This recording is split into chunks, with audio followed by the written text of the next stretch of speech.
Welcome back everyone. Hi, if you're new, I'm Tori, and today I want to recommend a few books that I think will be really great reads for the winter season. They range from atmospheric and cozy to, tomes, because I know a lot of us like to lose ourselves in, books that are a little bit chunkier this time of year. And I also have one of my favorite fantasy trilogies that I want to talk about again, just in case there are some out there who have still never read it and want to get into it for the first time. I think this will be a really good time of year to do that. But I have about 6 books or so to share with you, so let's get into the video.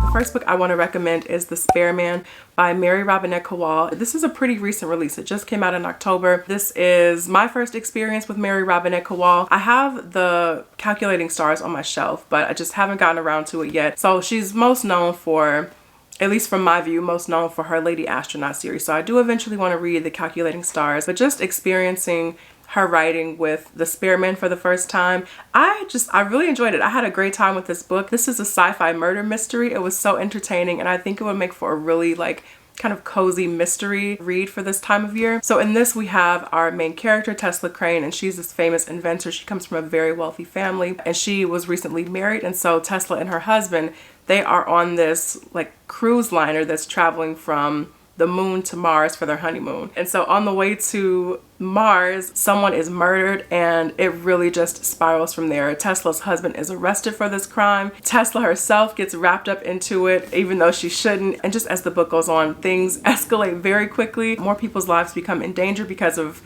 what's going on this ship. So it's very entertaining, but it also has a light feel to it. So it's definitely not on the darker side of things. And it's also broken up by some more tolerable moments of humor. So again, if you are just looking for something fun and purely cozy, like a nice little mystery to curl up with, I think this will be a perfect read. And then the next book I want to recommend is Children of Time by Adrian Tchaikovsky. This was my very first read by Tchaikovsky this year, so that was a really pleasant experience for me. And this is a tome. This book is huge, but also it's so thought-provoking, and you just want to take your time making your way through this book. And so I do think it is just the sweeping, epic sci-fi story that you can lose yourself in, and I do highly recommend it if you haven't read it already. This is such a great book. So in this book there are a lot of different plots and subplots happening, but everything starts with this scientist who wants to basically send down this barrel of monkeys to this new planet that they found, because Earth has just been devastated by everything at this point. So our scientist,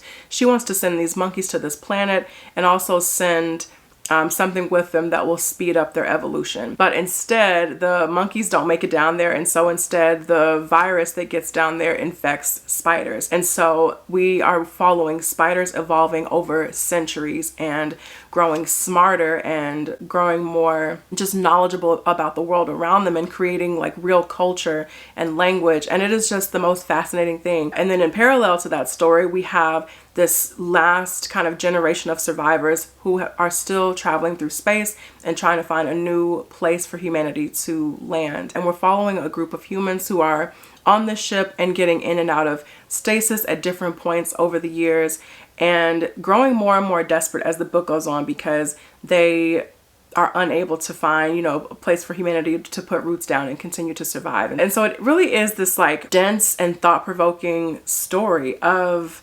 evolution and who has the right to this planet that has been found. Is it the spiders? Is it the humans? And so I do really enjoy that kind of sci-fi, and I had a great time with this book. So I think if you are looking for something that is a little on the bigger side and something that you just want to think about a little bit more, then I highly recommend you pick up Children of Time. It's an excellent read. And then the next book I want to recommend is Sea of Tranquility by Emily St. John Mandel. And this is a recent release that came out in 2022. And I really enjoyed this. I read Station 11 by Mandel many years ago, and I love Station 11 so much. I don't think Sea of Tranquility quite hits the same level for me as Station 11, because I just love that book so much. But Sea of Tranquility still is a good read, and I do highly recommend it. I think Emily St. John Mandel's prose fits kind of this sweeping nature of the structure of the story, and I do really love that about this book. In this, we're following a handful of characters who are spread across the centuries, and we basically hop through their timelines. We'll be with one character in the beginning who starts in about the early 1900s, and we'll get to the end of his chapter, and then it skips ahead in time, and then it keeps skipping ahead until we get into the far future. So there is a thread that connects all these characters through these centuries. I really do think it's incredible how Emily St. John Mandel can lead you through these different time periods, and they all feel really distinct in their own ways, and then end in the future, and then kind of like bounce all the way back through time. It's such a fascinating structure. And I think if you like something like Cloud Atlas by David Mitchell, the structure of Sea of Tranquility reminds me a lot of that. And I love Cloud Atlas so much.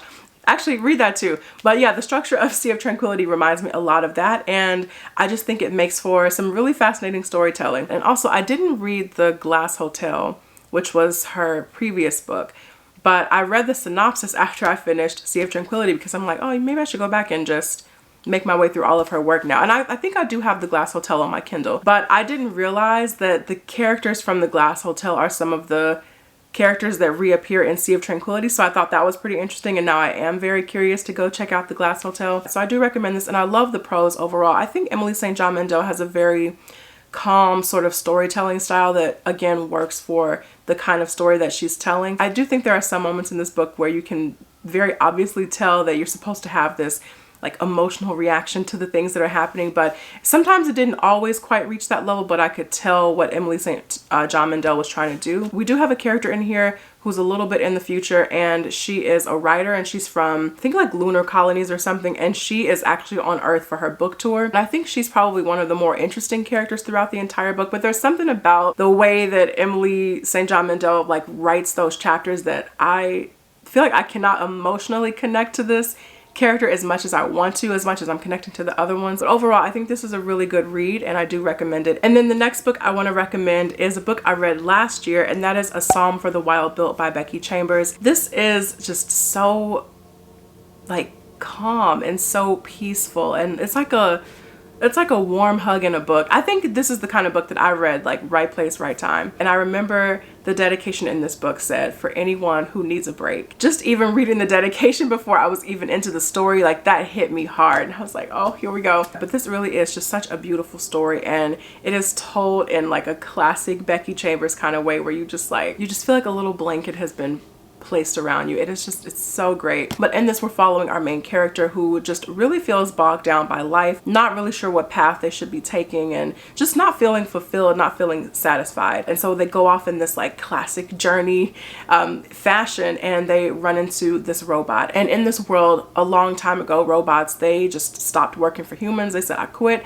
and no one has seen robots since. That alone just almost gives the robots this kind of like mythical element to the people in this world, because they have never seen them before. And so our main character, they're venturing off just feeling aimless and down about themselves and down about life, and they run into this robot, and these two characters then strike up this conversation, and it brews into just something so, I keep saying this, but it brews into something so beautiful. The conversations that they're having, the way that our main character just relates their problems to this robot. And I think Becky Chambers just captures so well what a lot of us have been feeling for the past couple of years in terms of stress and anxiety and that feeling of aimlessness and loneliness in some cases. And so that is just captured perfectly in this. I just remember so many pages, so many lines of dialogue from the robot and this main character just describing their problems and how they're feeling and things like that. I was just like, oh,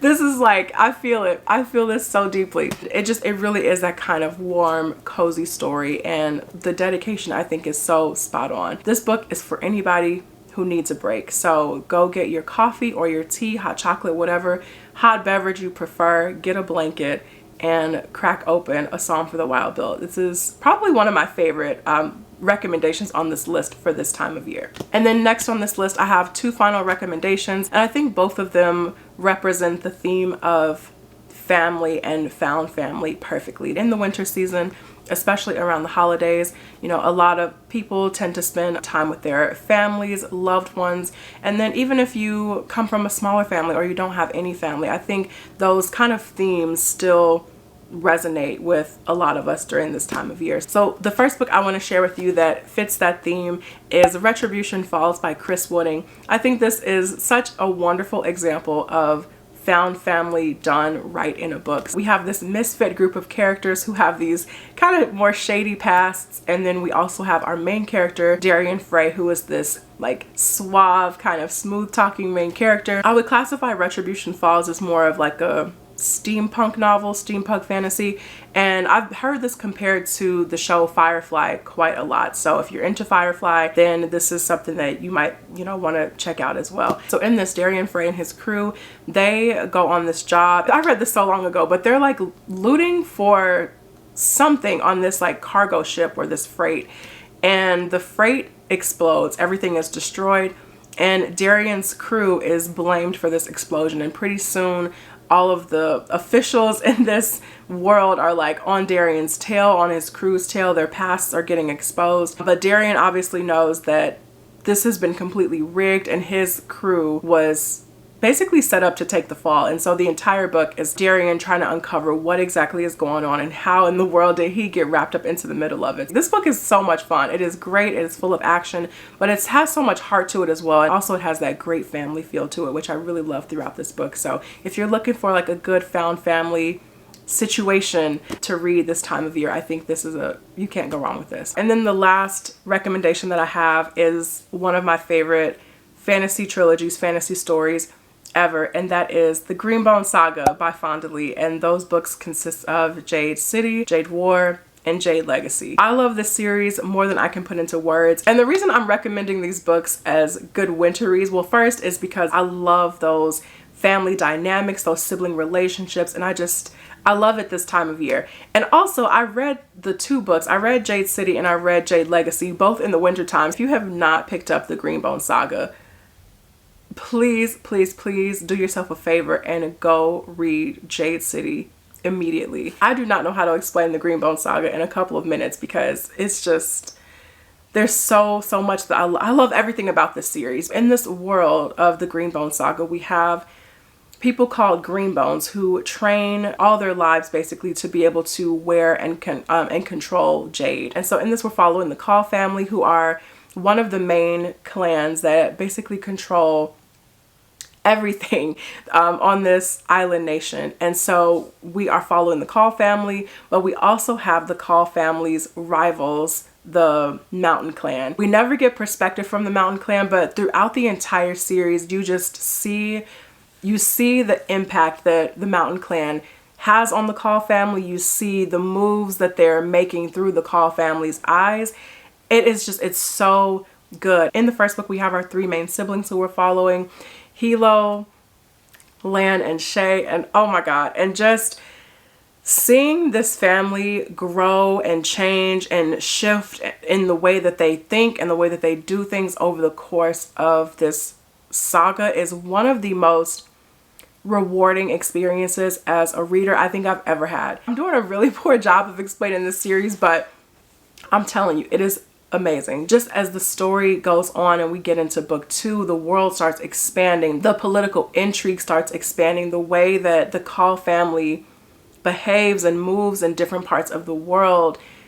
We just get insight into all of that, and then the epic conclusion of Jade Legacy is just unlike anything I've ever read. So I love talking about the Greenbone Saga. I have not been able to mention it for a while because it just hasn't come up, but this is it. This is peak fantasy. So that is it for me, you guys. Thank you all so much for watching this video. I really appreciate it. Let me know down in the comments what are some of your favorite cozy books to pick up for this time of year, some of your atmospheric reads, whether they're tomes or books that just have this great sweeping prose to them. I want to hear about it, and I will see you guys in the next video. Take care.